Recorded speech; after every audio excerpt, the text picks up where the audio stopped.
کو پتا چل جائے, بادشاہ کے وزیر کو پتا چل جائے, یا اور سپاہی آ کے تمہیں یہاں سے باہر بھگا دیں, اس سے بہتر ہے کہ تم یہاں سے نکل جاؤ. اس نے کہا ٹھیک ہے میں جاتا ہوں. اس نے شہزادی کی طرف دیکھا. شہزادی کی طرف جیسے ہی دیکھا تو اس نے پہلے ہی نظر میں دیکھتے ہی دیکھتے اس کو محبت ہو گئی شہزادی سے, شہزادی سے پیار ہو گیا اور شہزادی کے خیالوں میں گم ہو گیا. سوچنے لگا کہ یا اللہ, یہ اتنی خوبصورت لڑکی, یہ اتنی خوبصورت شہزادی, کیا یہ میرے نکاح میں آ سکتی ہے؟ اے پروردگار, میری دعا کو قبول کر لے, اس شہزادی کو میرے نکاح میں دے دے. اب وہ وہاں سے واپس چلا آیا, ادھر اپنی جھوپڑی میں آیا اور اس شہزادی کے خواب میں گم ہو گیا. اس شہزادی کو ہر وقت تصور میں رکھتا کہ کاش کہ اس کے ساتھ میری شادی ہو جائے, کاش کہ وہ میرے نکاح میں آ جائے. اب اتنی جرات تو تھی نہیں کہ بادشاہ سے جا کے کہہ دے کہ اپنی بیٹی کا, شہزادی کا نکاح مجھ سے کر دو. اتنی زیادہ تو قوت تھی نہیں. تو ایک دن سوچ رہا تھا کہ یار میں تو غریب ہوں, کبھی بھی بادشاہ نہیں چاہے گا کہ میرے ساتھ اس کا نکاح ہو جائے, ایسا کبھی نہیں ہو سکتا.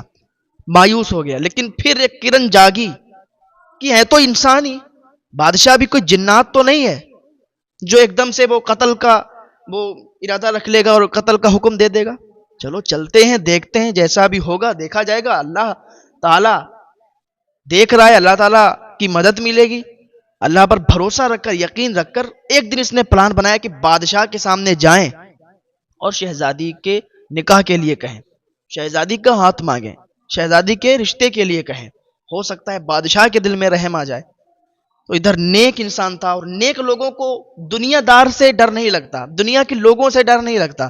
وہ کہیں بھی کچھ بھی کہہ دیتے ہیں, وہ دنیا والوں سے ڈرتے نہیں, بس اللہ سے ڈرتے ہیں.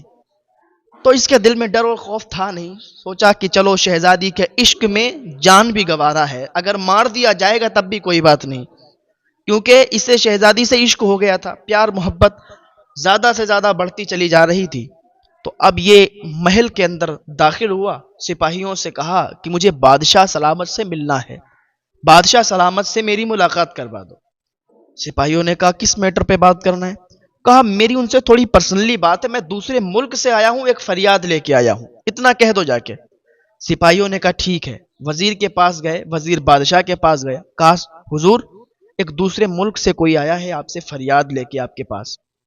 بادشاہ نیک تھا, بادشاہ نے سنا اچھا دوسرے ملک کا ہے تو پھر اسے جلدی میرے پاس بھیجو, دیکھیں کیا فریاد لے کے آیا ہے اور میں اس کی کیا مدد کر سکتا ہوں جس سے اللہ تعالیٰ مجھ سے راضی ہو جائے. نیک لوگوں کی یہی پہچان ہوتی ہے کہ جب بھی ان سے کوئی مدد طلب کرتا ہے تو وہ مدد دینے میں دیری نہیں کرتے ہیں. اگر ان کی پاس استطاعت ہے, طاقت ہے, قوت ہے, تو وہ اس شخص کی مدد کرنے میں دیر نہیں لگاتے. تو وزیر نے کہا ٹھیک ہے حضور, اس کو ابھی بلاتے ہیں. سپاہیوں کو حکم دیا, سپاہیوں نے اس کو اندر بھیج دیا. اس غریب انسان کو سپاہی اندر لے گئے. جب اندر داخل ہوا تو بادشاہ سے کہا کہ حضور میری ایک فریاد ہے, لیکن میں اکیلے میں کہنا چاہتا ہوں, میں سب کے سامنے نہیں کہنا چاہتا, اگر آپ کی اجازت ہو تو. بادشاہ نے کہا ٹھیک ہے سارے لوگ چلے جائیں. ایک وزیر رکا اور بادشاہ رکا. بادشاہ نے کہا بتاؤ کیا بات ہے. تو یہ غریب انسان ڈر بھی بہت رہا تھا, کانپ بھی بہت رہا تھا, کانپتے کانپتے ڈرتے ڈرتے آخر کار اس نے اپنے دل کی بات کہہ دی. کہا حضور میں ہوں تو غریب لیکن عزت دار ہوں غریب, محنت مزدوری کر کے ہم کھاتے کماتے ہیں, لیکن آپ کی بیٹی سے, آپ کی شہزادی سے مجھے پیار ہو گیا ہے, مجھے عشق ہو گیا ہے. میں آپ کی بیٹی سے نکاح کرنا چاہتا ہوں, میں آپ کی بیٹی سے شادی کرنا چاہتا ہوں. بادشاہ نے یہ سنا تو اسے غصہ نہیں آیا, عام لوگوں کی طرح اور لوگوں کی طرح اسے غصہ نہیں آیا, کیونکہ وہ بہت نیک بادشاہ تھا, بہت زیادہ نیک پرہیزگار بادشاہ تھا. اس نے کہا اچھا آپ نکاح کرنا چاہتے ہیں. بادشاہ نے تو کچھ نہیں کہا, لیکن جو وزیر کھڑا تھا, وزیر نے جب سے سنا اس کو کہ ایسی حماقت اس نے کی, شہزادی کا ہاتھ مانگ رہا ہے, شہزادی کے رشتے کے بارے میں بات کر رہا ہے, ایسا پھٹیچر 2 ٹکے کا انسان, غریب انسان, اس نے کالر پکڑ لیا غریب انسان کا. وزیر نے غریب انسان کا کالر پکڑا, کہا تجھے شرم نہیں آتی, تو بادشاہ کے سامنے ایسی باتیں کرتا ہے, ان کی بیٹی کا رشتہ مانگنے کے لیے تو آ گیا. بڑے بڑے بادشاہ ہمت نہیں کرتے, بڑے بڑے شہزادے ہمت نہیں کرتے یہاں رشتہ لانے کی, تو ان کی بیٹی کا رشتہ اپنے ساتھ نکاح کرنے کی بات کر رہا ہے. بادشاہ نے کہا ٹھہر جا یار، اتنا غصہ کیوں کر رہا ہے؟ بات تو اس نے صحیح کی، کوئی جرم تو نہیں کیا، کوئی غلط بات تو نہیں کی، اس کو چھوڑ دے۔ اس نے کالر چھوڑا، بادشاہ اس کو تھوڑا سا سائڈ میں لے گیا، کہا سنو، اس نے جو کہا ہے اس کے طریقے سے بالکل جائز ہے، اس لیے کیونکہ اگر آپ کو کوئی پسند ہو، اگر کوئی لڑکی آپ کو پسند ہے تو آپ اس کے رشتے کے لیے آپ کہہ سکتے ہیں، اس کے نکاح کے لیے آپ کہہ سکتے ہیں، رشتہ بھیج سکتے ہیں۔ اگر آپ کو وہ پسند ہے، آپ اس سے شادی کرنا چاہتے ہیں، نکاح کرنا چاہتے ہیں، تو آپ کو اجازت ہے کہ آپ اس کے گھر والوں سے اس کے رشتے کی بات کریں، نکاح کی بات کریں۔ پھر وہ مانتے ہیں یا نہیں مانتے ہیں وہ ان کی مرضی ہے۔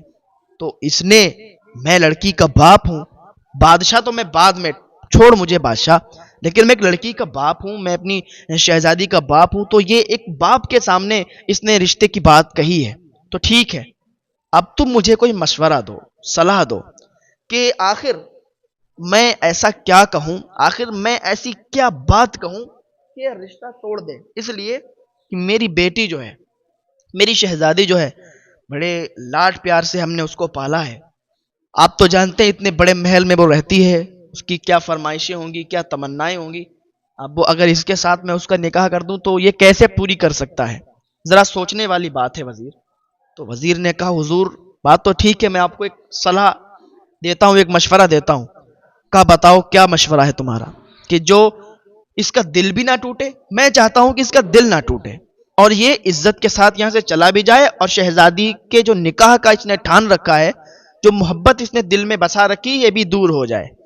تو بادشاہ نے جب اتنا کہا تو وزیر نے کہا سنو، میرا مشورہ یہ ہے حضور کہ آپ اس سے کہیں کہ یہ کالا ہیرا لا کے دیں، اور کالے ہیرے کی آپ قیمت تو سمجھتے ہیں کہ کالے ہیرے کی قیمت بہت زیادہ ہوتی ہے، تو بڑے بڑے بادشاہ بھی نہیں خرید سکتے حضور۔ آپ اس سے کہیں گے اس کی محبت بھاڑ میں جائے گی، اس کی محبت بھری رہ جائے گی، حضور آپ کالے ہیرے کی بات کر کے دیکھیے، یہ سارا محبت کا بھوت اس کا اتر جائے گا، کیونکہ یہ بڑے بڑے بادشاہ نہیں خرید سکتے تو یہ پھٹیچر کہاں سے لائے گا؟ کہا بات تو تمہاری ٹھیک ہے، چلو دیکھتے ہیں، ہو سکتا ہے کہ ہمیں اس سے چھٹکارا مل جائے، کیونکہ ہم نہیں چاہتے اس کا دل ٹوٹ جائے، اور دل توڑنے کی سزا بہت بڑی ہوتی ہے، کیونکہ اللہ رب العزت کا خوف اس کے دل میں تھا، اللہ سے ڈرنے والا تھا، یہ بادشاہ نیک تھا۔ کہا ٹھیک ہے، کہا سنو، آپ نے رشتے کی بات کہی مجھے اچھا لگا، لیکن ہمارے یہاں کا یہ رواج ہے۔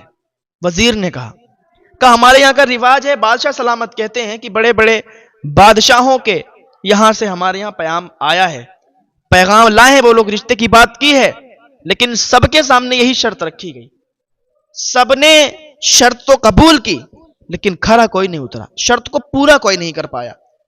تو اس غریب انسان نے کہا اچھا ہے،